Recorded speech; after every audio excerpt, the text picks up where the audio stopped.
we want to add some tests to our block generator. At the very least, a few regression tests to make sure that if we extend or change our markup parsing code, HTML generation code, or translation from markup to HTML code and make a mistake, we'll have a safety net alerting us of issues. We will use the HSpec testing framework to write our tests. There are other testing frameworks in Haskell, for example Tasty, but Arthur prefers HSpec's documentation, so that's what we're gonna use. We're going to define a new section in the Cabal file for our new test suite. This section is called test suite and is fairly similar to the library and executable sections. The interface for how to define a test suite are described in the Cabal documentation. We're going to use the given interface. Let's go over the different settings and options. Source.dir's test is the directory of the source files for the test suite. Spec is the entry point to the test suite. Other modules were missing or could be commented out. It's empty because we don't have anything yet. Build depends are the packages that we're going to use in tests. The standard library for Haskell, as we used before. The test framework we're going to use. Automatic discovery for HSpec tests. Additional syntax for writing raw string literals. And hsblock, our library. In the GHC options, we pass extra options and flags for GHC, for the compiler. First, we want to compile with optimizations. Use multi-core runtime instead of single-core runtime. The multi-core runtime is generally a bit slower in the author experience, but when writing code that actually uses multiple cores, such as a test framework that runs tests in parallel, it can give a good performance boost. The next option lets us configure the Haskell runtime system by passing command line arguments to our application.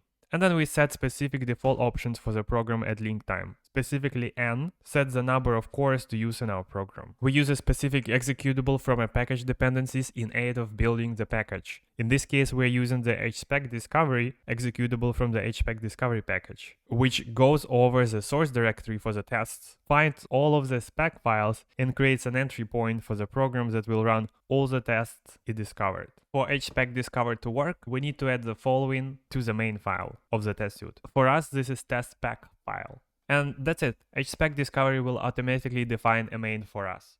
Now we can run the tests using stack test or cabal test, up to you. And because we have not defined any test, our output is just this. When we add new HSpec tests, HSpec discover will find and run them automatically, though we still need to add them to the other module section in the cabal file. For HSpec discover to identify modules as test modules, the modules must follow a convention. Their module names must end with spec, and they must define a value spec of type spec, which describes the test, and export it outside of the module by adding it to the export list of the module, for example.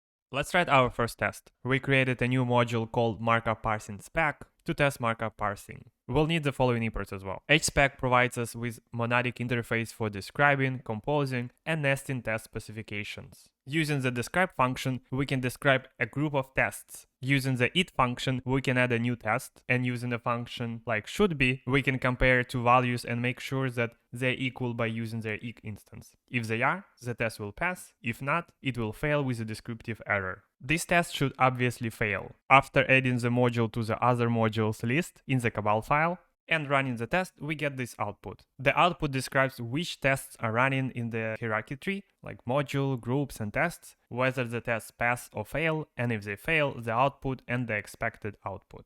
We can fix our test by matching the expected output. Now running the test will produce this.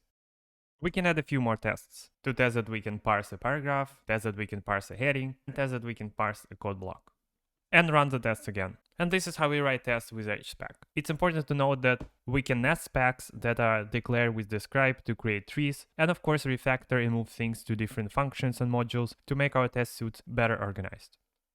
For example, we can write our test like this. Also, there are other expectations, just like should be, that we can use when writing tests. They are described in the HSpec tutorial and can be found in the Haddock documentation as well. If we want to write multi-line strings or avoid escaping strings as we did in the code test, we can use a library called rawstringsqq, which uses a language extension called quasi-quotes. Quasi-quotes is a metaprogramming extension that provides a mechanism for extending the syntax of Haskell. A quasi-quote has the following form, where the quarter is the name of the function providing the syntax we wish to use, and the string is our input. In our case, we use the quarter r, which is defined in the rawstringsqq library, and write any string we want, with multi-lines and unescaped characters. We could use this to write another test.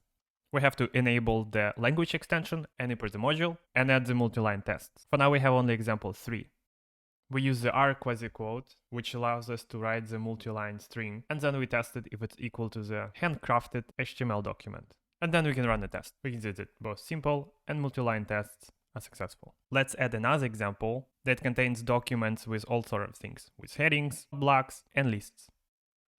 Again, we use raw string quasi-quotes to create these multi-line strings with a heading, with a code block, a few lists, and a bunch of paragraphs, which should be equal to this handcrafted document.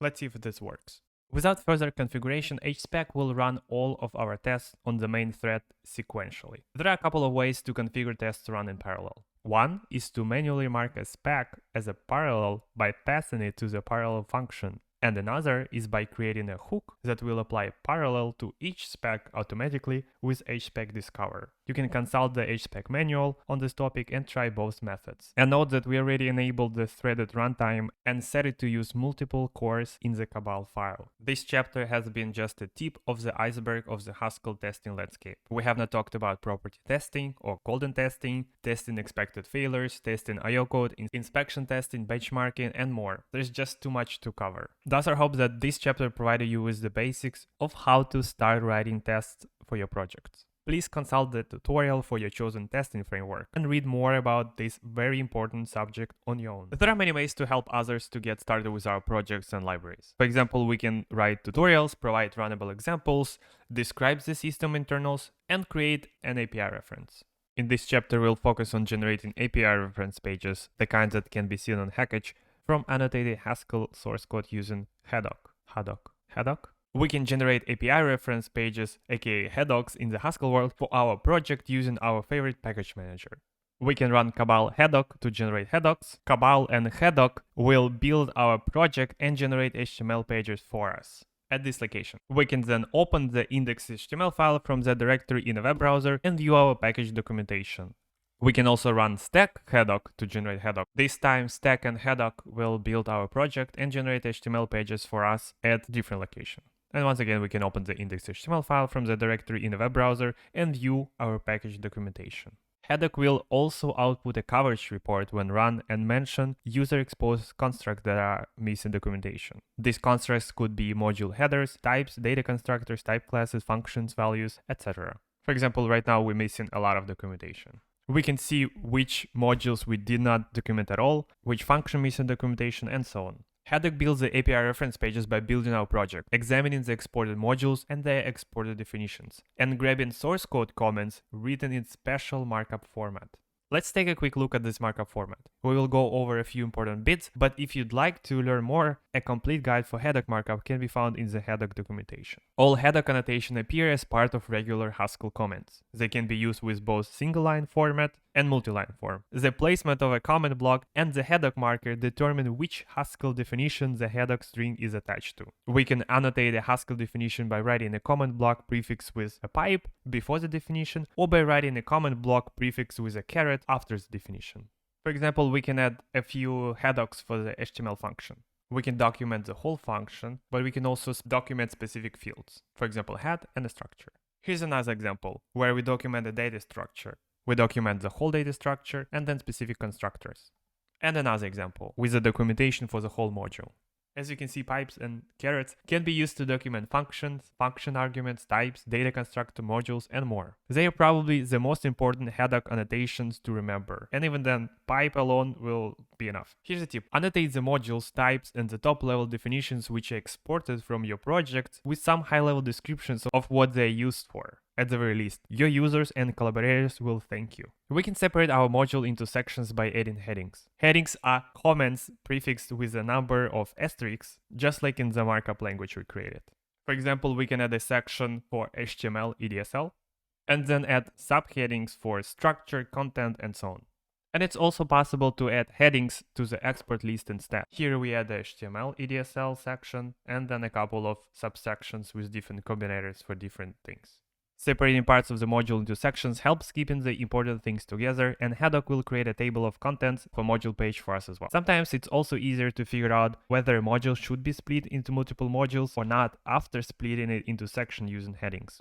As we saw earlier, we can also add formatting in the content of our comments. For example, we can add hyperlink identifiers by surrounding them with backticks, write monospace text by surrounding it with @symbol, add emphasis to text by surrounding it with slashes, and add bold to the text by surrounding it with underscores. We've covered the basics of the Haddock markup language. If you'd like to know more, the Haddock markup guide contains information on creating even more interesting documentation structures, such as code blocks, grid tables, images, and examples. And in summary, we've briefly covered one aspect of documenting Haskell programs, using Haddock to generate informative API reference pages created from source code comments, which are annotated with Haddock markup.